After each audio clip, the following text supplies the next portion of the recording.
Сочи по делу. Чувашские оперативники задержали в городе-курорте группу мошенников, рассылавших посылки с некачественным товаром по всей России.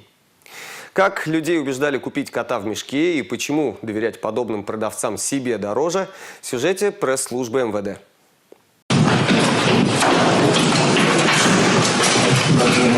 Колл-центры бывают разные. Если вы обзваниваете людей, чтобы обмануть, будьте готовы к такому рабочему дню.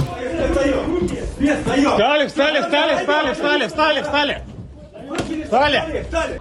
Несколько расслабленную атмосферу офиса в курортном городе Сочи нарушил визит оперативников и спецназа Росгвардии из Чувашии.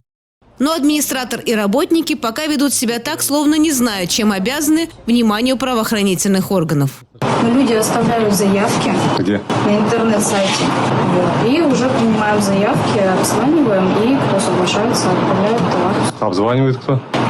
Операторы. Все вот здесь, все операторы, да это? Но сотрудникам отдела по борьбе с организованной преступностью Управления уголовного розыска МВД по Чувашии, которые провели комплекс мероприятий во взаимодействии с Департаментом безопасности Почты России, известно, как работал этот сочинский колл-центр.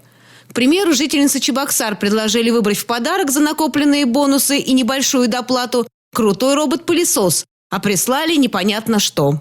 Открыли коробку, а там лежит муляж вот этого робота-пылесоса. И 2-3 дощечки положили, чтобы груз был уж. Там пылесос, он никакие функции уже не исполнял. Нет, да, это реально? как игрушка. Я уже дала ребенку поиграть.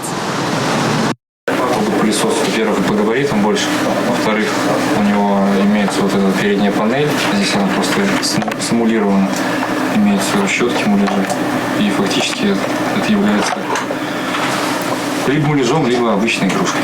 И такого добра сомнительного происхождения у мошенников оказался целый склад в том же городе Сочи.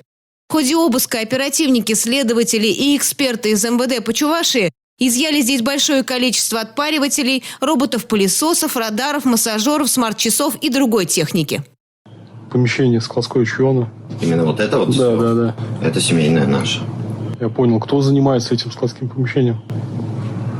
Именно работает здесь? Да. Ну, я работаю здесь. Еще с кем?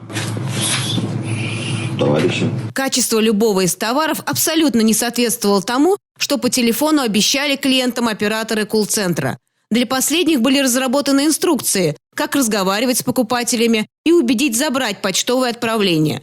Чем больше граждан получат посылки, направленные наложенным платежом, тем больше была премия работников колл-центра. 25-летний предполагаемый организатор преступной схемы считал ее просто бизнесом, хотя неприятности с законом по этому поводу у него возникали и раньше. Сам организатор данной преступной группы привлекался в 3 регионах Российской Федерации к уголовной ответственности.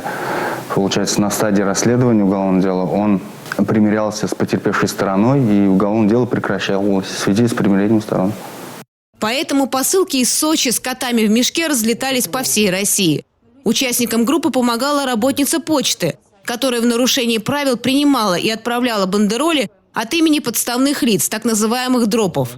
В почтовых отделениях Сочи, где также прошли обыски, было изъято порядка 90 приготовленных к отправке или невостребованных посылок. А почтовый работник оказался той же компании, которая под конвоем была доставлена в Чувашию. В Республику Чувашию было доставлено 3 лиц. Данные граждане являются жителями города Сочи, Краснодарского края.